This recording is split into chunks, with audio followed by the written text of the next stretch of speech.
कानी बहू। किशोरी लाल जी के बेटे राघव की शादी की बात जगह जगह चल रही थी, लेकिन किशोरी लाल जी को कोई लड़की पसंद ही नहीं आती थी। और उसकी एक ही वजह थी, किशोरी लाल जी का लालची होना। उनको लड़की वालों से मोटा दहेज चाहिए था और इसी चक्कर में एक दिन वो एक बहुत पैसे वाले के घर अपने बेटे का रिश्ता लेकर पहुंचे। उस आदमी का नाम था ओम प्रकाश। देखिए किशोरी लाल जी, मेरी एक ही बेटी है और मेरी सारी संपत्ति जायदाद सब कुछ मेरी बेटी नैना का ही है।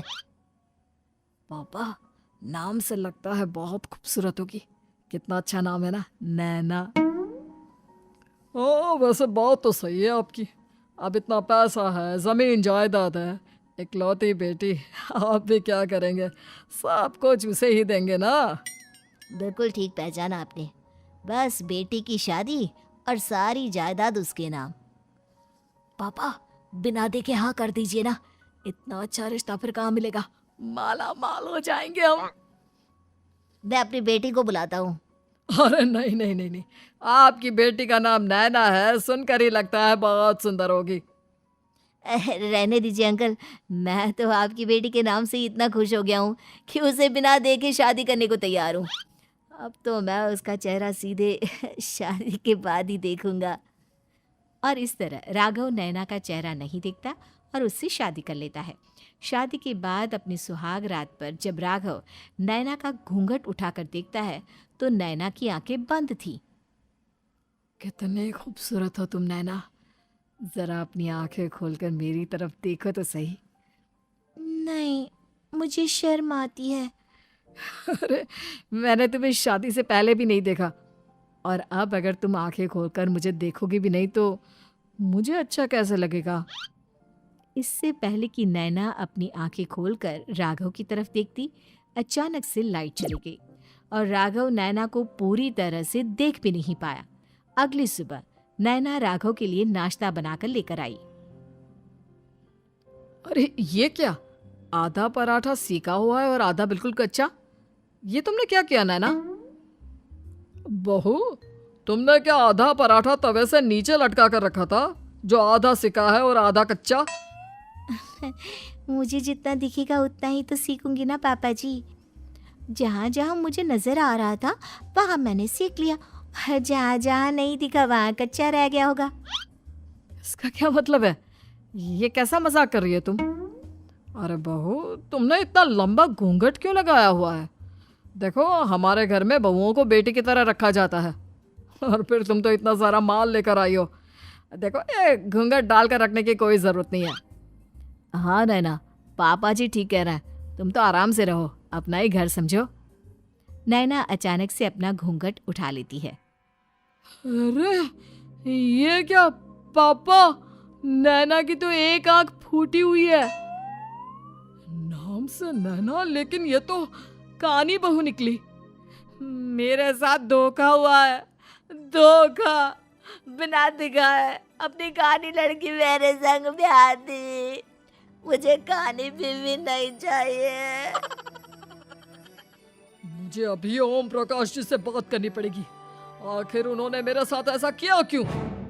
अरे, आप लोगों ने ही तो पापा से कहा था कि आप लोग शादी से पहले मुझे देखना नहीं चाहते। अब मेरे पापा पर क्यों इल्जाम लगा रहे हैं? अरे लेकिन उन्हें बताना तो चाहिए था ना कि तुम कहानी हो, एक आंख से तुम्हें दिखाई नहीं देता। किशोरी लाल और राघव नाराज होकर ओम प्रकाश को अपने घर बुलाते हैं।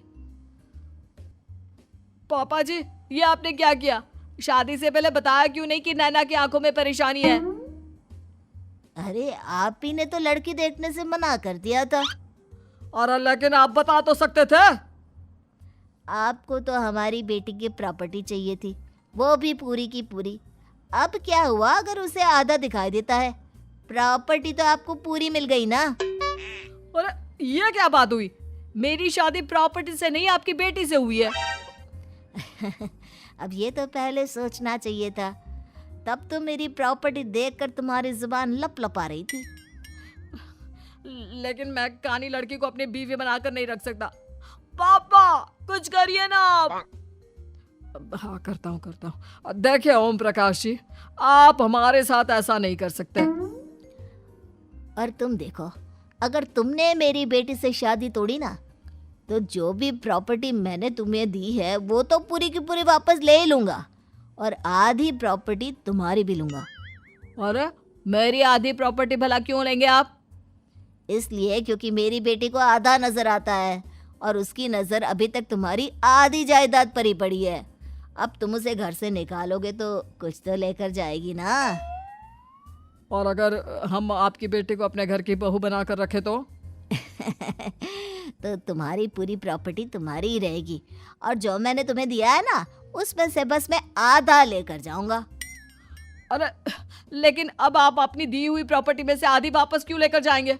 अगर मैं आपकी बेटी को अपनी पत्नी बनाकर रखने को तैयार हूं तो? इसलिए ताकि भविष्य में अगर तुम मेरी बेटी को धोखा दो तो उसके पास कुछ तो रहे जो पति का हो। वैसे मेरे पास तो बहुत कुछ है, लेकिन अपने पति की कोई निशानी तो उसके पास होनी चाहिए ना। अब अगर तुमने मेरी बेटी को कहानी कहा तो तुम्हें प्रॉपर्टी भी कहानी ही मिलेगी, पूरी नहीं। जमाए राजा। किशोरी लाल और राघव समझ चुके थे कि वो बुरी तरह फंस चुके हैं और अब उनके पास वहां से निकलने का कोई चारा नहीं है।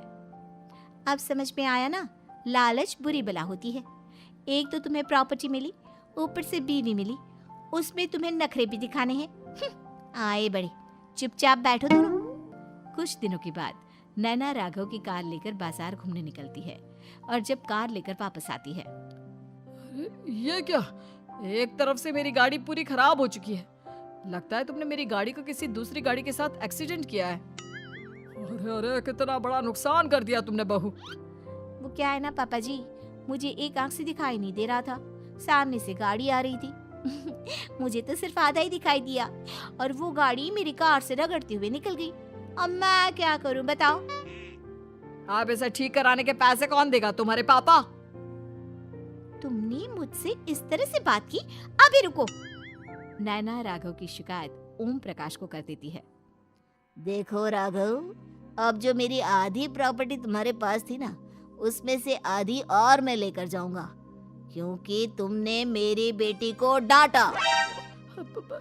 अरे नहीं नहीं पापा जी, गलती हो गई, माफ कर दो। गलती की तो कोई गुंजाइश ही नहीं। अगली बार मेरी बेटी को डांटा तो बची हुई आधी में से आधी और ले जाऊंगा। लालच के चक्कर में हम दोनों ने बहुत बड़ी गलती कर दी बेटा।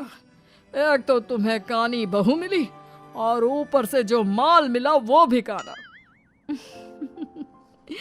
इस तरह राघव की हर एक गलती पर ओम प्रकाश उसकी प्रॉपर्टी का आधा आधा हिस्सा लेकर अपना सारा माल वापस ले गया और राघव को कानी बीवी से काम चलाना पड़ा।